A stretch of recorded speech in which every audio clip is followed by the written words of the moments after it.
Hello. Good morning. Is this Mrs. Kavita Kaushik? Yes. Hi, ma'am. Good morning. I'm calling from school. Yeah. Okay. I just need to know. मेरे को पूछना था admission सारी formalities हो गई हैं, right? जी. Are you happy? Right? Are you happy with the school? Yeah. Very much. I'm so excited. That's great. Madam मैं आपको ये बताना चाहता हूँ क्योंकि स्कूल के कुछ रूल्स है। जब कोर्स लेंगे बच्चे का किताबें लेंगे तो जहाँ से हम आपको बताएंगे वहीं से आप किताबें लेना। और मैम यूनिफॉर्म के लिए भी हमारा एक हमारी दुकान है जिसपे हम शॉप से लेंगे। हाँ, ये तो आई थिंक स्टैंडर्ड ही सब। हाँ, स्टैंडर्ड हो गया। बेटा कितने साल का है? बॉय 5 साल। 5 साल का।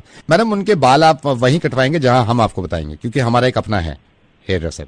वहीं से कटेंगे? हाँ जी madam, I just wanted to ask you, आपने स्कूल वैन क्यों नहीं ली, स्कूल बस क्यों नहीं लगाई है? वो हम बिल्कुल पास रहते हैं ना, तो मैं खुद ही पिकअप और ड्रॉप कर सकती हूँ बच्चों को। आप अपनी गाड़ी से आएंगे?